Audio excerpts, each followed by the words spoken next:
There are just so many differences. Welcome back, Nerd Squad. We are back again because, as I said in my part 1 to this list, I could talk forever about all the differences between the theatrical release and the Snyder cut of Justice League. There are just so many differences in terms of pacing, layout, added moments, and additional characters, as well as character development. A major difference, in my opinion, is that this version of the film actually gives a lot more characters meaning when it comes to their own motivations, and the story overall just flows better. It makes a lot more sense. But in terms of the individual moments and additions that are different between the two, well, let's talk about that. Join me as we count down the top 10 Justice League Snyder Cut biggest differences, part 2. And if you missed out on our part 1, be sure to check it out after for even more shocking and amazing differences. So many differences. Many of which, but not all, I have loved. Not all of them. Alright, now let's get counting. Number 10, Granny Goodness cameo? I mean, I was already psyched that we were getting Darkseid, but a nod towards Granny Goodness as well? Too good to be true. However, Granny Goodness does make an appearance in this version of the film, and it's rumored that she was actually based on a special effects team member's grandmother. Her appearance is in stark contrast to the original Justice League film, which features Steppenwolf as the main antagonist, with no other real hints of Darkseid's presence or of his powerful furies, whom Granny Goodness is known for recruiting and training. It's cool to see such a powerful ally of Darkseid make an appearance here, albeit a brief one, especially someone as epic as Granny Goodness. Number 9, Wonder Woman's fight scene. While Wonder Woman takes on the men who are attempting to set off a bomb in a bank that will impact the surrounding area with its blast, the whole fight gets a completely different feel. And while this film admittedly is a lot more slow-mo than the original, and I don't know if we need all the slow-mo used in this fight seems to earn its existence, as all these moments highlight just how fast Wonder Woman is moving. I loved how much more powerful and fierce Diana appears here, as she also straight up kills her enemies as well. I love all the raw, suspenseful, and brutal moments that were built into this fight, and the added moment when Wonder Woman headbutts Superman upon his resurrection. Not in the fight that I was just talking about, but that moment is really good. Basically, just Wonder Woman fighting in this feels better. Number 8, Amazon's fight scene. Another fight scene that feels completely different. The fight scene with the Amazons where Steppenwolf fights them for the Mother Box feels more desperate, and stakes amazingly raised as we get to watch Hippolyta mourn each of her fallen warriors. After all, there are only so many Amazons on Themyscira. While they may have an exceedingly long lifespan and be extremely tough and skilled, they can still be killed by enemies, which is exactly what happens here. I love the moment where you watch as the once open vault for the Mother Box was sealed off, and then during the seismic activity of that fight crumbles and tumbles down into the sea. It's a huge moment where we get to see Hippolyta's grief before being thrown back into the fray once more. Even Steppenwolf's final words feel more powerful, where instead of promising that Hippolyta and all of the Amazons will love him, he terrorizes her, reminding her that she cannot stop what is coming and that she cannot save her warriors and her people from the inevitable darkness that will rain down upon them. Hey friends, before we move on to this next point, just a reminder, if you're loving this video and if you're enjoying the content on the channel, be sure to show that love by giving this video a thumbs up, hit that subscribe, ring the bell, all those things really do help us out, and thank you for doing them.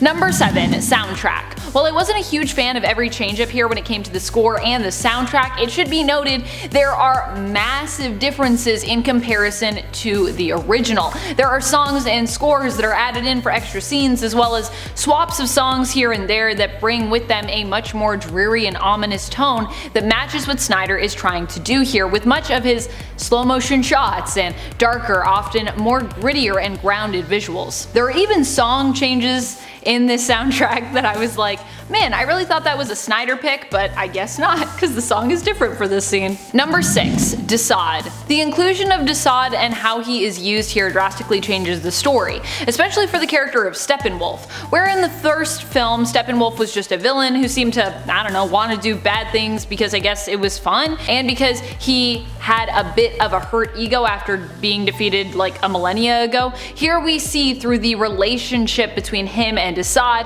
that he really just wants to go go home. He seeks approval from Darkseid and for his great lord and his god to accept him back into the family, so to speak, so that he might return to Apokolips. Not only do we get the intimidating figure of Dasad's inclusion to help do this, but it also gives us another antagonist to be frightened of, like a future antagonist. Where Steppenwolf is intimidating, Dasad, while distant, feels doubly so, and there is this implication that if Dasad came to Earth in Steppenwolf's place, we likely would be even more terrified of him. And you know, after the end of this movie you're kinda like, oh, so like Darkseid, Dasad, Granny Goodness, they'd all be coming over. So yeah, I don't know, that's what I think. Number 5. Iris West. We get a whole scene introducing Iris West, everyone, and not only that, but it also introduces us to Barry Allen's The Flash a bit more as well and establishes what his powers allow him to do. The scene with Iris West also establishes Barry as an inherent hero, someone who sees danger and runs into it, not away from it, which is, I think, very different from the theatrical release. Something we lost in that original release when Flash's youth and his inexperience were more highlighted than his capability as a hero. Now, we do need to talk about a pretty creepy moment that we got when Barry saves Iris, and after just seeing her, not really even formally meeting her. The two haven't even had a conversation yet, let's just acknowledge, and he decides it's fine to touch her hair while saving her life. He like moves her hair out of the way so he can look at her beautiful face, and like, her face is beautiful, but this is pretty creepy. I will acknowledge that the first time that I watched this, I didn't notice how creepy it was. I feel like the music distracted me, but when I rewatched it again, I was like, this moment feels weird. So yeah, that was creepy and is a moment in the future that we should probably be more mindful of. However, I am happy that Iris got introduced in this film, and aside from the creepy stuff, I did enjoy the sequence that introduces her, aside from the hair. Just creepy.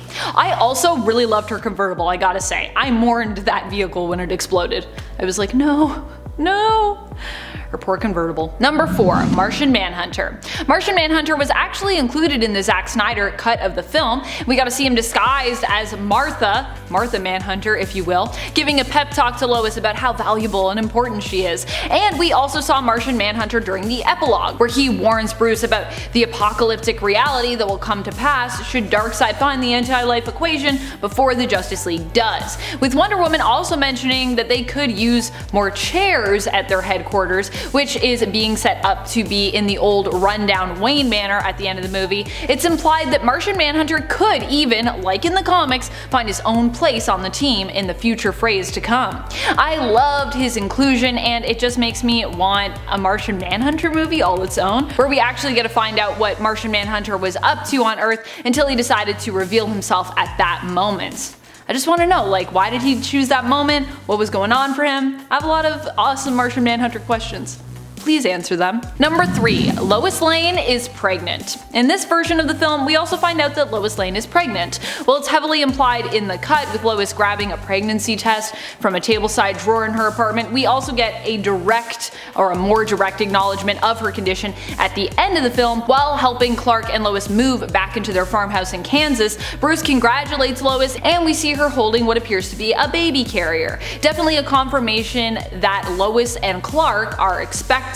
We also know from this cut that Lois will be the key, implying that the Nightmareverse comes to pass as well after perhaps a Injustice-like event where Lois and potentially Clark's unborn child end up dead, causing him to give into the anti-life equation and join Darkseid's ranks. Although I kind of hope this isn't Lois's only importance in this bleak alternate reality, and that there's some other purpose for her than baby mama and, you know, love of Superman's life that she also serves.